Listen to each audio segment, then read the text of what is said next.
to DD India now.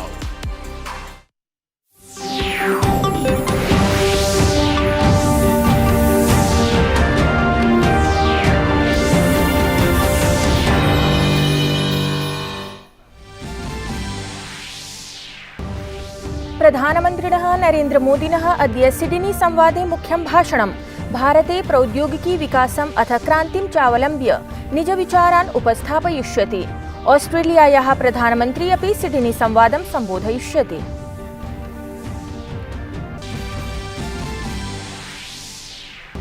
प्रधानमन्त्री अद्य औषधिक्षेत्रस्य प्रथमं विश्वनवाचारसम्मेलनम् उद्घाटयिष्यति।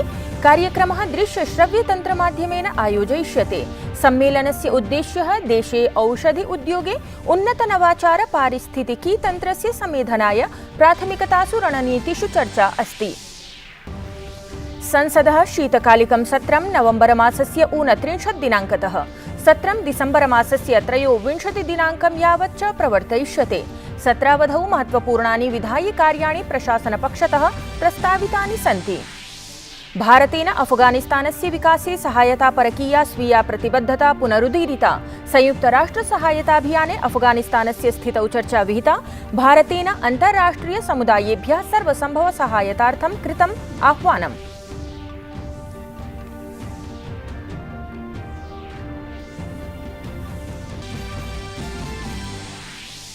जयपुरे आयोजिता क्रिकेट क्रीडा भारत न्यूजीलैंडयोः मध्ये आरब्धायाः स्पर्धात्रयात्मिकायाः 20-20 क्षेपचक्रीय शृङ्खलायाः प्रथमं द्वन्द्वं भारतेन जितम्। अभिवादये, अहमस्मि लता। अत्र भवतां स्वागतम् एतस्मिन् डीडी न्यूज़ वार्ता प्रसारणे। अथ वार्ताः। प्रधानमन्त्री नरेन्द्र मोदी अद्य सिडनी संवादं सम्बोधयिष्यति। सः एतं कार्यक्रमं भारतस्य प्राविधिक विकासक्रान्तिं विषयम् अवलम्ब्य सम्बोधयिष्यति। ततः पूर्वम् ऑस्ट्रेलिया देशस्य प्रधानमन्त्रिणा परिचयात्मिका टिप्पणी करिष्यते। सिडनी संवादस्य आयोजनं नवम्बर मासस्य 17 ऊनविंशति दिनाङ्कं यावत् क्रियते।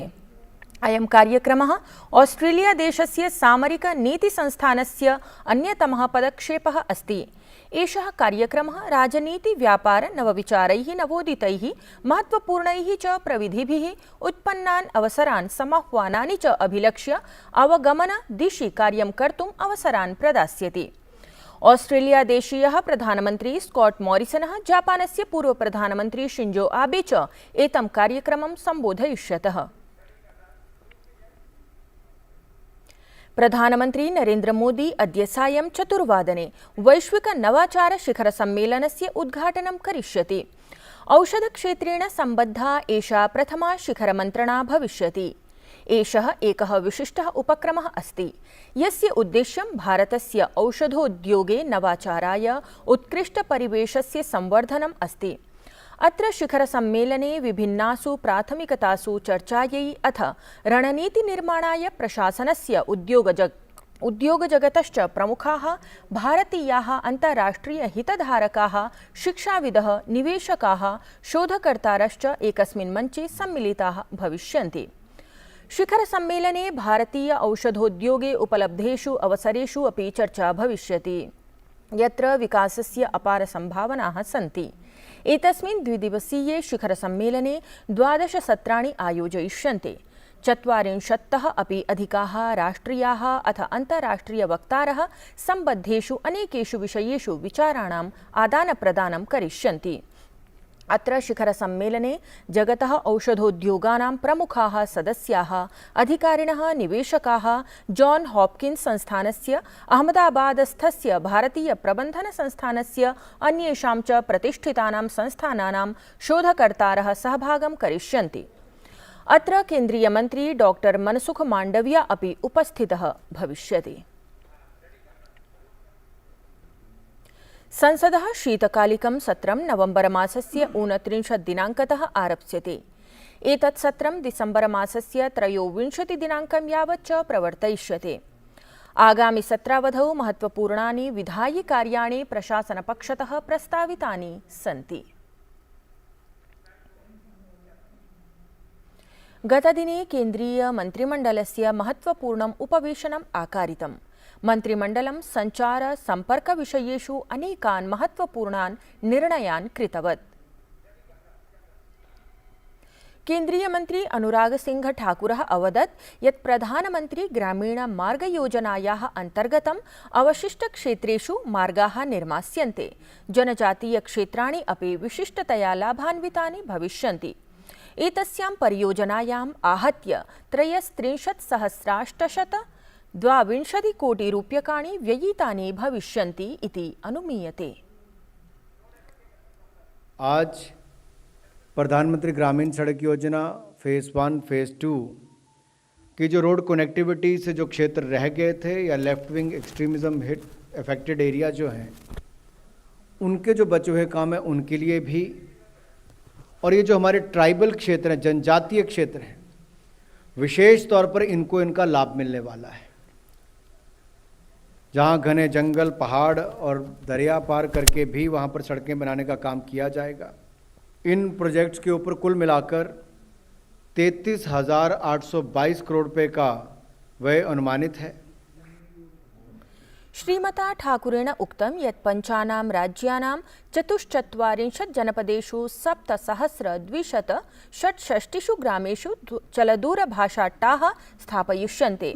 एषा योजना प्रायः 6,466 कोटि रूप्यकात्मिका अस्ति। ऐसे आकांक्षी जिले जहाँ पर टेलीकॉम टावर्स नहीं हैं, टेलीकॉम कनेक्टिविटी नहीं है, आंध्र प्रदेश, छत्तीसगढ़, झारखंड, महाराष्ट्र और उड़ीसा के 44 एस्पिरेशनल डिस्ट्रिक्ट्स, ऐसे 44 आकांक्षी जिलों के 7,267 गांव में मोबाइल टावर्स की और मोबाइल फ़ोन को जो सुविधाएं हैं वो वहाँ पर दी जाएंगी, मोबाइल टावर्स की कनेक्टिविटी दी जाएंगी। ये 4G पर आधारित मोबाइल सेवाएं उपलब्ध करवाने के लिए निर्णय किया गया है। इस प्रोजेक्ट पर लगभग 6,466 करोड़ रुपए का व्यय अनुमानित है, और जिनमें हमारे कैपिटल एक्सपेंडिचर के साथ साथ 5 वर्षों के लिए ऑपरेशनल एक्सपेंडिचर का भी प्रावधान इसमें सम्मिलित है। संयुक्त राष्ट्र सहायताभियाने भारतेन अफगानिस्तानस्य विकासे सहायतापरकीया स्वीया प्रतिबद्धता पुनरुदीरिता। संयुक्त राष्ट्रे भारतस्य स्थायी प्रतिनिधिः TS तिरुमूर्तिः चर्चावधौ उक्तवान् यत् अफगानिस्ताने महान् रक्तपातः, हिंस्रघटनाः च दृष्टाः। श्री त्रिमूर्तिः अवदत् यत् भारतं तत्कालमेव मानवीय सहायताम् उपलम्भयितुं सज्जम् अस्ति, या खलु बाधारहितं साक्षात् प्राप्नुयात्, अपि च या हि जाति धर्म राजनीति भिन्ना स्यात्। The ISA has wide resources and the expertise to make a significant contribution to all such meetings, dialogues and decisions by helping to shape the global policy dialogue. The Framework Agreement of International Solar Alliance explicitly designates the United Nations, including its organs, as strategic partners of the ISA. Observer status will greatly enhance the alliance's ability to achieve its goals.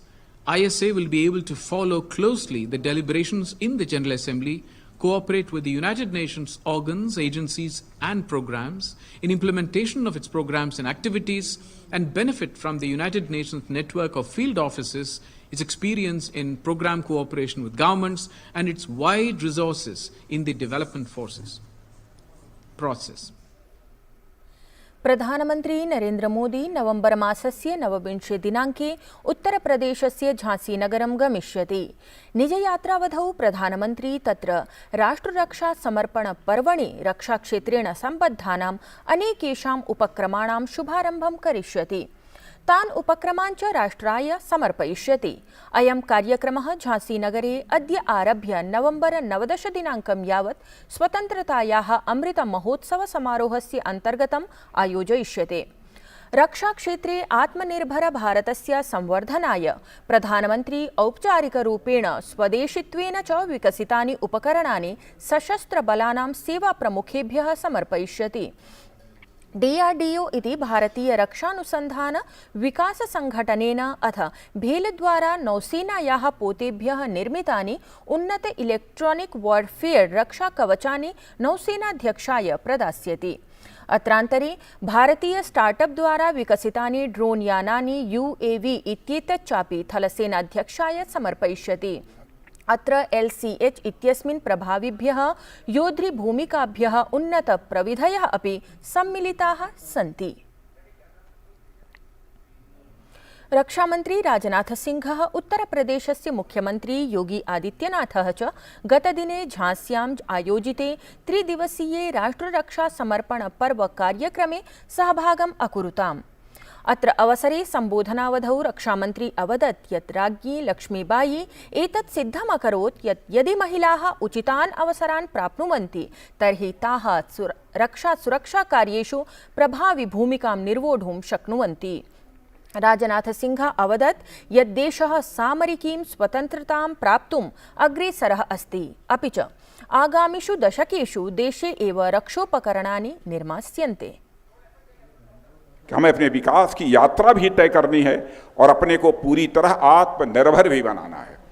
और मैं यहाँ इस सभा के माध्यम से मैं देश की जनता को यह बतलाना चाहता हूँ, भारत ने जैसे राजनीतिक आज़ादी हासिल की है, भारत अब सामरिक आज़ादी भी हासिल करेगा।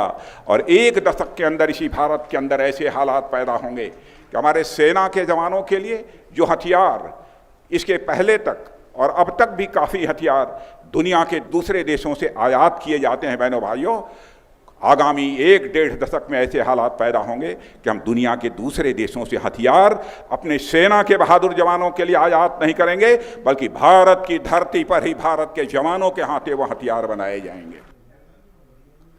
कोविड महामारीं सम्मुखीकर्तुं प्रवर्तितस्य सर्वाधिक प्रभावी संघर्षस्य सूच्यौषधप्रदानाभियानस्य अन्तर्गतं देशेन नूतनं कीर्तिमानं स्थापितम्। अधुनावधि लाभार्थिभ्यः 1,14 कोटितः अधिकाः मात्राः दत्ताः। सूच्यौषधप्रदानाभियानस्य 6,300तमे दिने ह्यः सायं 7 यावत् 65 लक्षतः अधिकेभ्यः जनेभ्यः कोविड प्रतिरोधि सूच्यौषधानि दत्तानि। क्रिकेट क्रीडायां भारत न्यूजीलैंडयोः मध्ये ह्यः आरब्धायाः स्पर्धात्रयात्मिकायाः 20-20 क्षेपचक्रीयायाः श्रृङ्खलायाः प्रथमं द्वन्द्वं भारतेन जितम्। जयपुरे गतदिने आयोजितायां प्रथमस्पर्धायां भारतेन न्यूजीलैंडं 5 क्रीडकैः पराभूतम्। प्रथमं दण्डेन क्रीडता न्यूजीलैंडदलेन भारतस्य पुरतः 65,100 धावनाङ्कानां विजयलक्ष्यं स्थापितम् आसीत्। प्रत्युत्तरे 5 क्रीडकानां हानिपूर्वकं भारतेन एतत् लक्ष्यं प्राप्तम्। भारतीयः दलनायकः रोहित शर्मा, सूर्यकुमार यादवः च श्रेष्ठं प्रदर्शनं कृतवन्तौ। एतत् वार्ता संस्करणम् अधुना सम्पद्यते। अभिनववार्ताभिः सह पुनः उपस्थास्यामः। तावत् मङ्गलं भूयात्।